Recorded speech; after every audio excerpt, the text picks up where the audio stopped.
नमस्कार मित्रांनो, मी प्राध्यापक डॉक्टर संतोष खत्री, सहाय्यक प्राध्यापक राज्यशास्त्र विभाग, विद्यावर्धिनी महाविद्यालय धुळे, पुन्हा एकदा आपल्यासमोर आलेलो आहे. आज आपण लोकप्रशासनातील एक महत्त्वपूर्ण घटकाची चर्चा करणार आहोत. ती म्हणजे लोकप्रशासन आणि खाजगी प्रशासन.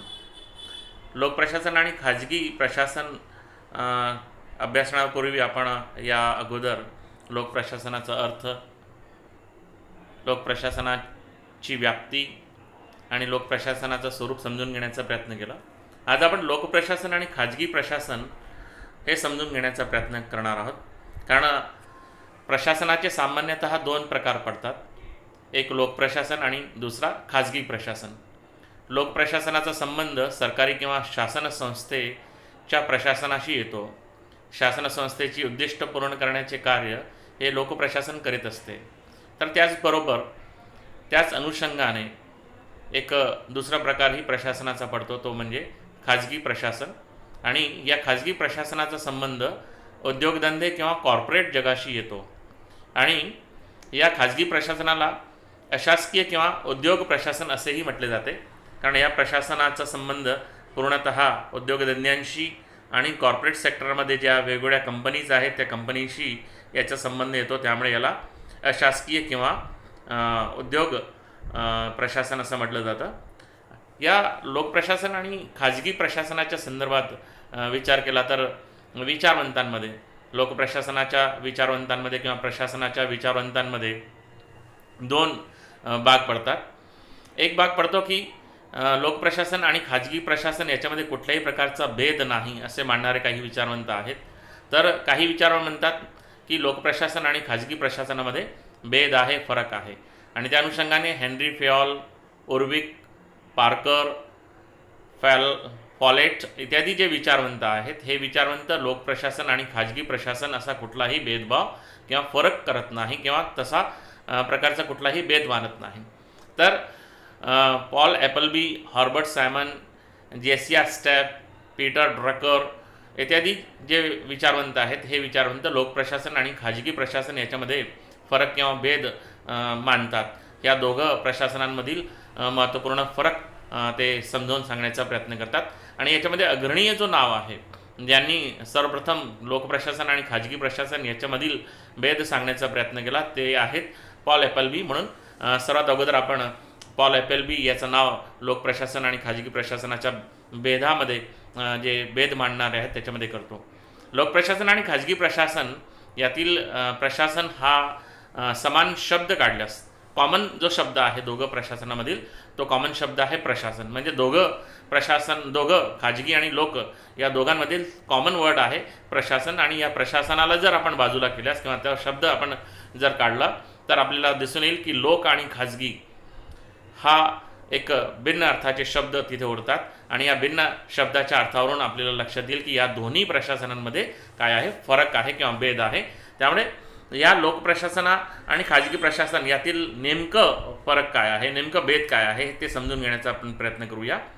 तर त्यासाठी काही मुद्द्यांच्या आधारे आपण दोघं प्रशासनांचं फरक समजून घेणार आहोत. याच्यातील पहिला मुद्दा आहे राजकीय. एक प्रशासन राजकीय स्वरूपाचा आहे तर एक प्रशासन बिगर राजकीय स्वरूपाचं आहे. सामान्यपणे लोकप्रशासनाची आपण चर्चा केली तर लोकप्रशासन हे राजकीय स्वरूपाचे आहे, तर खाजगी प्रशासन हे बिगर राजकीय स्वरूपाचे आहे. लोकप्रशासनावर सरकार, राजकीय पक्ष, संघटना, लष्कर, नेते इत्यादींचा प्रभाव पडत असतो. कारण लोकप्रशासन हे शासन संस्थेकडून चालविलं जाणारं प्रशासन आहे किंवा लोकप्रशासन हे शासन संस्थेचा एक प्रशासन आहे. त्यामुळे त्याचा संबंध राजकीय संस्थांशी येतो आणि त्यामुळे लोकप्रशासन हा राजकीय स्वरूपाचा प्रशासन आहे असं आपल्याला म्हणण्यास हरकत नाही. तर खाजगी प्रशासन हा बिगर राजकीय स्वरूपाचा प्रशासन आहे. कारण त्याच्यावर कुठल्याही प्रकारे शासन संस्थेचा नियंत्रण असत नाही किंवा शासन संस्थेचा कंट्रोल असत नाही. हे पूर्णतः कॉर्पोरेट किंवा उद्योग संस्थांशी संबंधित असलेला प्रशासन आहे. त्यामुळे त्या प्रशासनावर उद्योगधंद्यांचे जे मालक आहेत किंवा कॉर्पोरेट जगतातील कंपनींची जे मालक आहेत त्या मालकांचा संबंध कुठे येतो, या खाजगी प्रशासनाशी येतो. त्यामुळे लोकप्रशासन राजकीय स्वरूपाचे आहे तर खाजगी प्रशासन हे बिगर राजकीय स्वरूपाचे आहे. दोघांच्या व्याप्तीमध्येही भेद आपल्याला इथे दिसून येणार आहे. खाजगी प्रशासनाची व्याप्ती लोकप्रशासनाच्या तुलनेने मर्यादित आहे आणि लोकप्रशासन एक ग्रहमाला आहे आणि त्या ग्रहमालेतील खाजगी प्रशासन एक ग्रह आहे. का? कारण लोकप्रशासन हा शासन संस्थेचा महत्त्वपूर्ण प्रशासकीय घटक आहे. लोकप्रशासनाच्या माध्यमातून शासन संपूर्ण समाजातील सगळ्या विषयांना हाताळत असतो. सगळ्या विषयांसाठी त्याला निर्णय घ्यावे लागतात, सगळ्या विषयांसाठी कृती कार्यक्रम आखावे लागतात. मात्र खाजगी प्रशासन हा मर्यादित स्वरूपाचा आहे, त्याची व्याप्ती मर्यादित स्वरूपाची आहे. एका विशिष्ट उद्योगधंद्यापुरते किंवा विशिष्ट कॉर्पोरेट कंपनीपुरते हे खाजगी प्रशासन काय आहे, मर्यादित आहे आणि त्याला त्याच्या कंपनीशी असलेली जी काही कामं आहेत, जी काही उद्देश आहेत, ते उद्देश पूर्ण करावे लागतात. त्यामुळे दोघांच्या व्याप्तीमध्ये आपल्याला फरक दिसून येतो. खाजगी प्रशासन हा लोकप्रशासनातील असलेला एक घटक आपण सांगितलं तरी त्याला काही हरकत नाही. तर अशा पद्धतीने व्याप्तीमध्ये त्यांच्या दोघांच्या व्याप्तीमध्ये भेद आपल्याला दिसून येईल. त्यानंतर भिन्न उद्देश, दोघं प्रशासनांचा उद्देश काय आहे, भिन्न आहे. लोकप्रशासन हा सेवा प्रशासन आहे किंवा त्याला सेवा प्रशासन म्हटलं जातं. लोकप्रशासनाच्या माध्यमातून लोकांची, समाजाची ही सेवा केली जाते. नीती निर्धारित करत असताना लोककल्याणाचा उद्देश समोर ठेवून लोकप्रशासन कृती कार्यक्रम आखत असतो आणि त्यासाठी न नफा न तोटा या आधारावर लोकप्रशासन कार्य करत असतं. तर खाजगी प्रशासन फक्त नफा आणि तोटा याचा अवतीभवती फिरत असतो. नफा होत असेल तर ते कार्य करतील, तोटा होत असेल तर ती कंपनी बंद पडून जाईल. म्हणजेच खाजगी प्रशासन नफ्या आणि तोट्याच्या आधारावर त्याची कार्यप्रणाली ही निश्चित असते आणि ज्या उद्देशासाठी खाजगी प्रशासन निर्माण करण्यात आलेलं आहे त्या उद्देशापुरतेच खाजगी प्रशासन काय करतो, काम करतो. मात्र लोकप्रशासन हा एका विशिष्ट उद्देशापर्यंत मर्यादित नाही. समाजासाठी असलेली प्रत्येक घटक आणि प्रत्येक विषय हे लोकप्रशासनासाठी उद्दिष्ट आहेत. म्हणून दोघांच्या उद्देशांमध्ये भिन्नता आपल्याला दिसून येणार आहे. दोघांच्या व्यापकतेमध्ये सुद्धा फरक आहे आणि त्याचबरोबर त्यांचा जो प्रभाव आहे, त्याची व्यापकता जी आहे त्याच्यामध्ये सुद्धा फरक आहे. म्हणून व्यापक प्रभाव याच्यामध्येही दोघी प्रशासनांमध्ये आपल्याला फरक दिसून येणार आहे. लोकप्रशासनाचा प्रभाव खूप व्यापक आहे कारण तो विस्तारित आहे, तो संपूर्ण समाजातील प्रत्येक घटकास तो जबाबदार आहे आणि त्याची व्याप्ती संपूर्ण जी व्यक्तीच्या जीवनाशी संबंधित निगडीत असलेली विषय आहेत त्या सगळ्या विषयांशी लोकप्रशासनाचा संबंध येतो आणि व्यक्तीच्या प्रत्येक जीवनातील घटकावर किंवा समाजाच्या प्रत्येक घटकावर लोकप्रशासनाचा प्रभाव आहे. म्हणून लोकप्रशासनाचा प्रभाव कसा आहे, व्यापक आहे. तर खाजगी प्रशासन हे काही व्यक्तींना लाभ पोहोचवण्यापुरते मर्यादित आहे.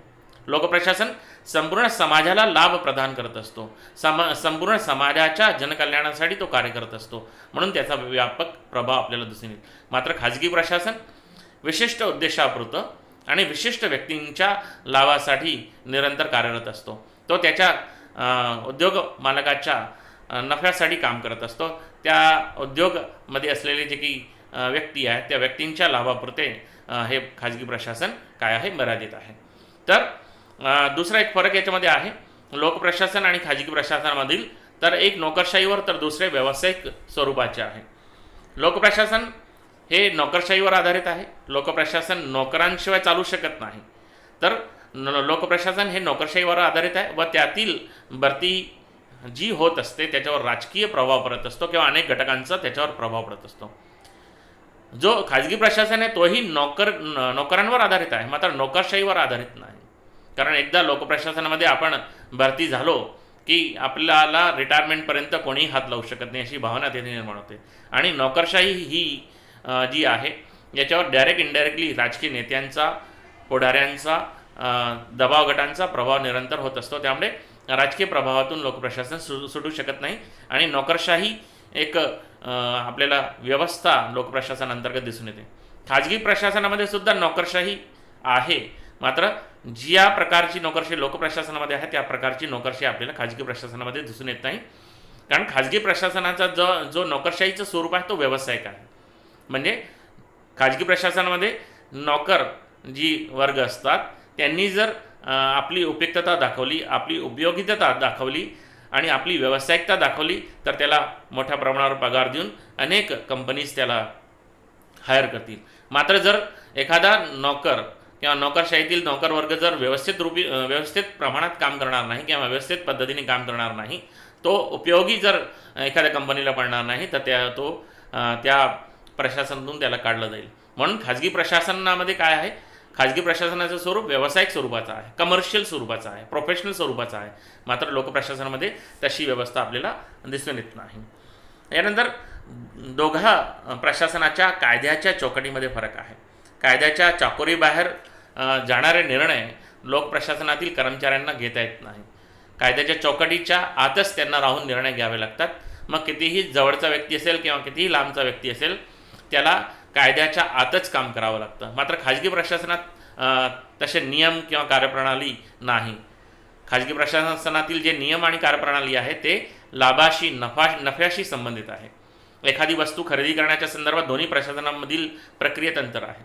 जर लोकप्रशासनामध्ये एखादी वस्तू खरेदी करायची असेल तर त्याच्यासाठी टेंडर हे काढले जातात आणि नियमानुसार सगळी कार्यप्रणाली कार्यप्रक्रिया पूर्ण करावी लागते.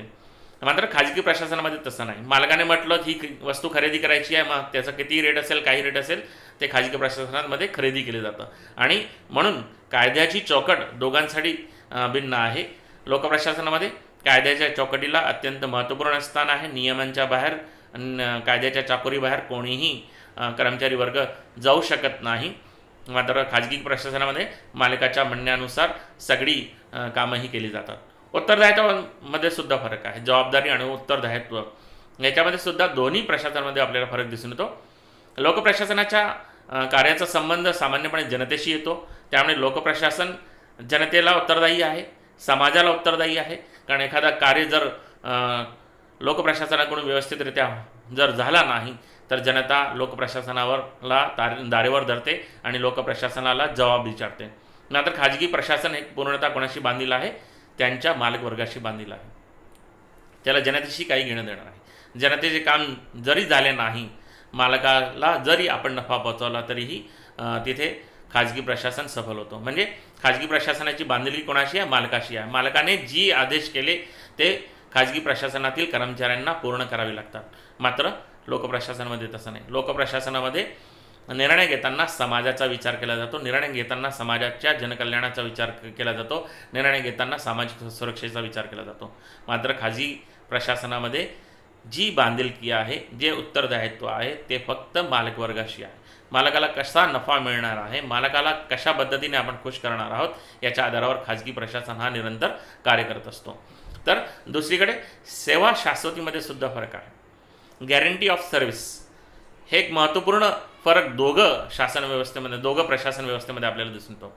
सेवेची शाश्वती फक्त लोकप्रशासनामध्ये आपल्याला दिसून येते. आणि म्हणून आपण बघू शकतो की एकदा सरकारी नोकरी मिळाली की आपण सुखरूप आपल्या रिटायरमेंटपर्यंत कामं करू शकतो. आणि म्हणून आजही भारतामध्ये सरकारी नोकरी हे सन्मानाचा निकष मानला जातो. का? कारण लोकप्रशासनामध्ये एकदा आपण शिरलो तर आपल्याला सहसा कोणीही काढू शकणार नाही ठोस पुराव्यांशिवाय. त्यामुळे लोकप्रशासनामध्ये सेवेची शाश्वती आपल्याला दिसून येते. मात्र जर खाजगी प्रशासनामध्ये आपण बघितलं तर खाजगी प्रशासनामध्ये गॅरंटी ऑफ सर्व्हिस नाही, सेवेची शाश्वती नाही. का? कारण खाजगी प्रशासनात नेहमी नोकरांवर नोकरी जाण्याची टांगती तलवार असते. जर तुम्ही चांगलं काम दिलं, तुम्ही जर उपयोगी काम केलं, तुम्ही जर कार्यक्षमतेने काम केलं तर तुम्हाला खाजगी प्रशासनामध्ये ठेवलं जाईल. जर तुम्ही उपयुक्त नसाल त्या कंपनीसाठी, त्या उद्योगधंद्यासाठी किंवा त्या मालकासाठी, जर तुम्ही योग्य काम करणार नसाल तर तुम्हाला केव्हाही काढलं जाईल. त्यामुळे सेवेची शाश्वती याच्यामध्येही आपल्याला भिन्नता दिसून येते. लोकप्रशासनामध्ये सेवेची शाश्वती आहे, मात्र खाजगी प्रशासनामध्ये सेवेची शाश्वती दिसून येत नाही. दोघं प्रशासनामध्ये गोपनीयतेचा सुद्धा फरक आपल्याला दिसून येतो. लोकप्रशासनाच्या कार्यामध्ये गोपनीयता पार पाडावी लागते. सनदी सेवकांना गोपनीयतेचा सिद्धांत पाडावा लागतो. कलेक्टर असो, DSP असो किंवा कुठलाही प्रकारचा सनदी नोकर असो, त्याला प्रशासनातील आतल्या गोष्टी हे बाहेर पडू द्यायच्या नसतात. तशा प्रकारचा नियम आहे. म्हणून गोपनीयतेचा जो रिपोर्ट आहे तो नेहमी कोणावर बंधनकारक आहे, लोकप्रशासनातील सनदी सेवकांवर तो नेहमीच लागू आहे. म्हणून गोपनीयता हे अत्यंत महत्त्वाचा निकष कोणाचा आहे, लोकप्रशासनाचा आहे. मात्र जर खाजगी प्रशासनाचा विचार केला तर खाजगी प्रशासनामध्ये गोपनीयता ही महत्त्वाची ठरत नाही. आणि त्या अनुषंगाने दुसरा एक फरक आहे दोघं प्रशासनामधील, तो फरक आहे दप्तर दिरंगाई. दप्तर दिरंगाई म्हणजे लालफितीचा कारोबार. कायदा व नियमांचं शस्त्र दाखवून लोकप्रशासनामध्ये काय केलं जातं, दप्तर दिरंगाई केली जाते किंवा दप्तर दिरंगाई होते. अनेक फाईल्स आपल्याला शासकीय कार्यालयांमध्ये पडलेल्या दिसून येतात. अनेक फाईल्स हे वर्षानुवर्ष तशाच्या तशा पडलेल्या असतात. कशाच्या आधारावर, कायदे आणि नियम याच्या आधारावर किंवा कायदे व नियमाला अनुसरून अशी लालफिती किंवा दप्तर दिरंगाई ही लोकप्रशासनामध्ये आपल्याला दिसून येते. मात्र खाजगी प्रशासनामध्ये तशा पद्धतीचा कुठल्याही प्रकारचा कार्य आपल्याला दिसून येत नाही. खाजगी प्रशासनामध्ये सुटसुटीत कार्यपद्धतीमुळे कुठल्याही प्रकारची दप्तर दिरंगी आपल्याला दिसून येत नाही. आणि त्यामुळे इथे जर एक फरक मी तुम्हाला सांगितलं तर तुम्हाला लक्षात येईल की खाजगी बँकांमध्ये तुम्हाला लवकरात लवकर काय मिळतं, कर्ज हे मिळू शकतं. मात्र जर तुम्ही सरकारी तुम्ही बँकांमध्ये गेले तर तुम्हाला तिथे कर्ज घेण्यासाठी अनेक चक्रा हे करावे लागतात. त्याच्या मागील कारण काय की कायदे व नियमांचं शस्त्र दाखवून अनेक फाईल्स हे तशा ठेवल्या जातात लोकप्रशासनामध्ये. मात्र खाजगी प्रशासनामध्ये आपल्याला तसे दिसून येत नाही. आणि शेवटचा आणि महत्त्वपूर्ण फरक आहे दोघं प्रशासनामधील, तो म्हणजे जाहिरातबाजी. लोकप्रशासन अधिक लोकाभिमुख असल्याने, लोकप्रशासनावर लोकांचा विश्वास असल्याने लोकप्रशासनाला जाहिरातबाजीची गरज पडत नाही. म्हणून आपण बघू शकतो की आपल्याला टी व्हीमध्ये किंवा रस्त्यांच्या मोठ्या होर्डिंग्समध्ये आपल्याला शासनाची जाहिरातबाजी दिसून येत नाही किंवा शासनाच्या प्रोडक्टची जाहिरातबाजी दिसून येत नाही तुलनात्मक खाजगी प्रशासनाच्या जाहिरातींच्या अनुषंगाने. खाजगी प्रशासनाला स्वतःचा प्रोडक्ट आणि स्वतःची जाहिरात ही करावी लागते. कारण खाजगी प्रशासनात लोक तेव्हा जातील जेव्हा खाजगी प्रशासनातील माहिती कोणाला होईल, लोकांना होईल. म्हणून खाजगी प्रशासनाला स्वतःचा जो काही प्रोडक्ट आहे तो विकण्यासाठी मोठ्या प्रमाणावर जाहिरातबाजी करावी लागते.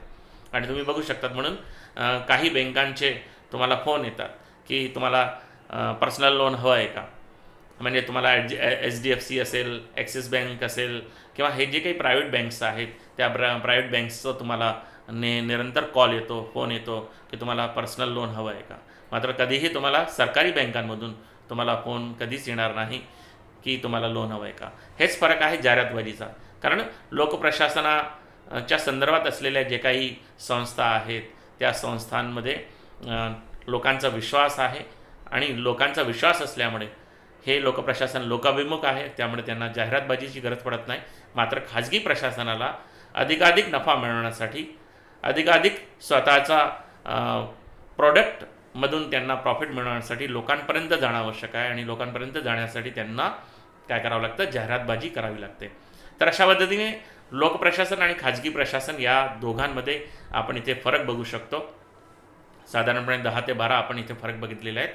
महत्त्वपूर्ण फरक काय आहे की लोकप्रशासन हे जनतेसाठी, जनतेच्या कामांसाठी आणि जनतेच्या जनकल्याणासाठी कार्यरत असतो. मात्र खाजगी प्रशासन हे जनतेच्या जनकल्याणासाठी जरी कार्यरत असेल मात्र त्यांचा उद्देश जनकल्याण नाही, तर त्यांचा उद्देश नफा कमवणे आहे, प्रॉफिट कमवणे आहे. आणि लोकप्रशासन हा न नफा न तोटा या आधारावर काम करतो. तर अशा पद्धतीने दोन्ही प्रशासनामधील फरक आपण इथे तपासून घेतलेला आहे. पुढच्या एपिसोडमध्ये आपण दोघांमधील साम्यता काय आहे, दोघांमधील सारखेपणा काय आहे हे तपासून घेण्याचा प्रयत्न करणार आहोत.